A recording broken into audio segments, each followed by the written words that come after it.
I'd like to share a story with you today. Alors j'aimerais vous raconter une histoire aujourd'hui. Story of preserving some of the last Il s'agit wildlife de in the world. préserver les derniers espaces vierges dans le monde.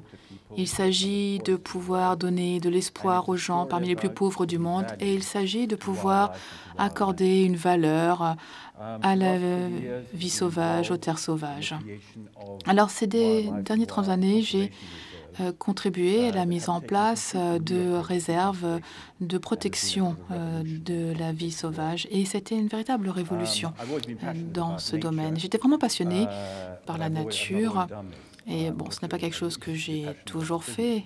J'étais surtout intéressée par les affaires et j'ai eu la chance de créer des entreprises qui ont bien réussi en Europe, au Canada et aux États-Unis. Mais j'ai vraiment été passionnée par la nature et j'avais espéré à un moment pouvoir établir un lien entre les deux. Dans les années 70, 80, 90, on me disait que les gens qui faisaient des affaires, ils faisaient des affaires, ils écrivaient des chèques et ce qui protégeait la nature, protégeait la nature. Voilà, chacun son truc.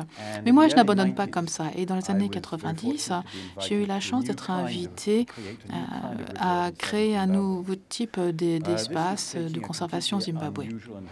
Et il s'agissait d'avoir une approche plus globale, plus holistique. Alors, avant que les Européens arrivent en Afrique, les gens vivaient en utilisant ce qui était à leur portée. Ils connaissaient la valeur de la terre, la valeur de la nature. Ensuite, les migrants sont arrivés, ils se sont accaparés la terre, ils ont mis en place les réserves. Et là, il y avait un déséquilibre entre la vie sauvage et les habitants. Et on a décidé de remettre les pendules à l'air. On s'est dit que si l'on redonnait les espaces naturels et sauvages aux habitants, eh bien, qu'ils les préserveraient. Donc, on a créé la réserve Wildlife Reserve. Et l'objectif, c'était de protéger notamment une population d'éléphants qui était en danger.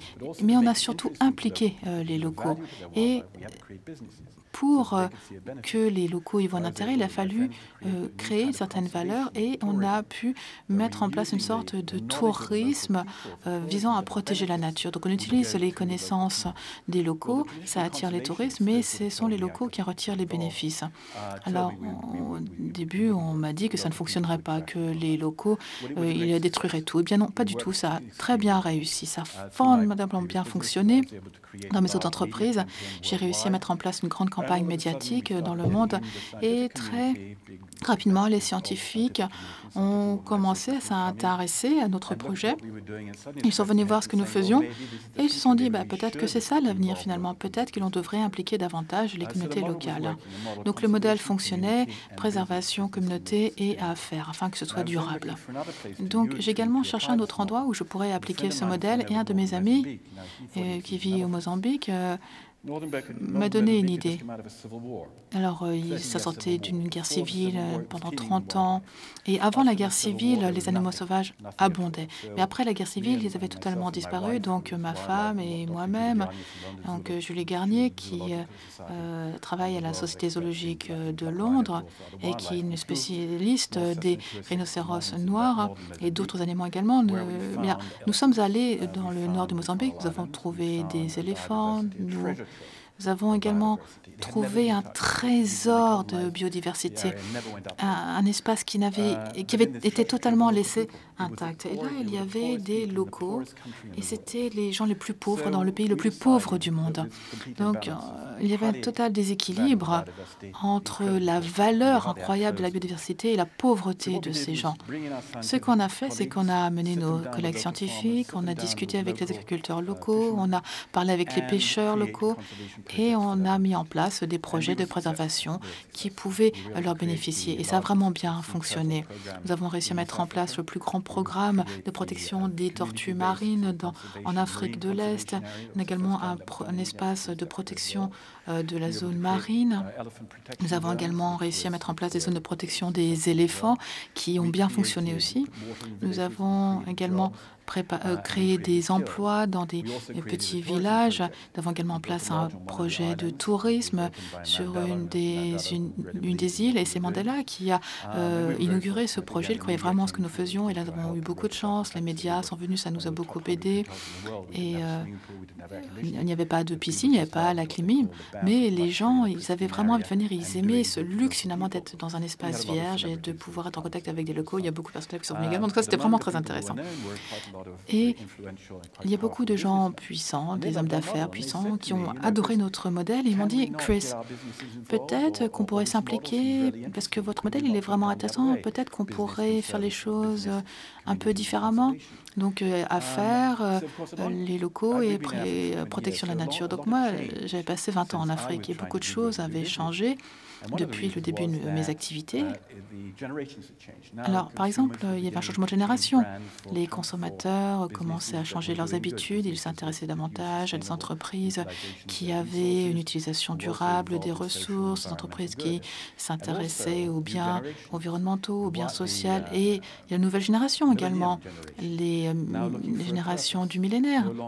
Ils cherchent un nouveau sens à leur vie. Leur objectif n'est pas nécessairement de gagner de l'argent, plus d'argent et de gravir les échelles, les échelons.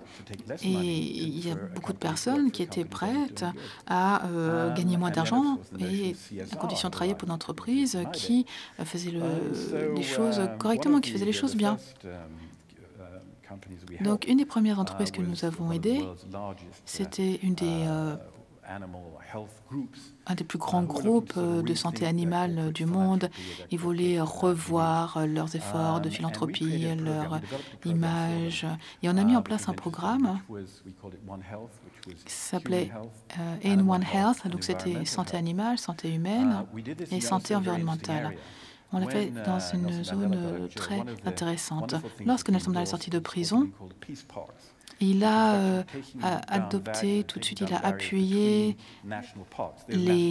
le fait de supprimer les limites entre les différents parcs afin de pouvoir permettre aux animaux et aux êtres humains de circuler librement d'un parc à l'autre, ce qui n'avait pas été le cas pendant une centaine d'années. Donc on a fait ça au Zimbabwe, dans le nord de l'Afrique du Sud et au Mozambique. Malheureusement, un des problèmes est que les maladies se sont transmises entre des animaux sauvages vers les animaux domestiques et vers les gens. Et grâce à ce laboratoire vétérinaire, nous avons été en mesure de vacciner le bétail, de soigner les animaux sauvages et ça a été une véritable réussite. Il y a des programmes contre la rage. Nous avons également sensibilisé les gens à la question de l'eau et c'était vraiment bien parce que les employés sont venus voir, les clients sont venus voir, ils ont trouvé ça vraiment formidable. Donc tout d'abord, on préservait la vie sauvage, on préservait les moyens de vie des gens localement et c'était bon pour la nature et c'était bon également pour les investisseurs parce qu'il y a ce nouvel aspect de l'investissement d'impact, c'est-à-dire que les gens veulent investir de l'argent là où ça a un impact positif. Donc, ce programme a été une véritable réussite. Et pour ce faire, nous avons créé une organisation que nous appelons Odyssey for Change. Alors, Odyssey, parce que la vie, c'est une véritable odyssée, et change, parce que le monde change. Et nous avons décidé de rassembler certains des scientifiques ou des organisations scientifiques de préservation de la nature les plus intéressants et de les mettre en contact avec des hommes d'affaires et de voir si on ne pouvait pas aller encore plus loin. Alors, j'ai eu beaucoup de chance, comme vous avez pu le comprendre certainement. J'ai eu la chance de travailler avec certains des penseurs les plus avancés, des gens qui étaient vraiment des experts, des gens qui étaient vraiment très avancés dans la réflexion. Et j'ai eu encore plus de chance de passer beaucoup de temps avec les gens localement, des gens qui n'avaient peut-être rien, pas de moyens financiers, mais qui avaient leurs traditions, qui avaient leurs valeurs. Et dans ma vie précédente également, j'avais eu la chance de travailler avec des hommes d'affaires tout à fait brillants. Donc Odyssey for Change a eu pour objectif de mettre en lien, mettre en relation les communautés et le monde des affaires afin de pouvoir mieux protéger la nature parce que nous avons eu tellement de chance de vivre ces expériences que c'était de notre responsabilité de pouvoir transmettre ces expériences positives à d'autres entreprises. Donc avec Odyssey for Change, nous pensons vraiment qu'avec un petit pourcentage d'entreprises, eh bien, si ces entreprises peuvent accorder un petit pourcentage de leur temps, de leur vision et de leur passion et un petit pourcentage de leurs bénéfices, eh bien, le monde sera meilleur. Je vous remercie.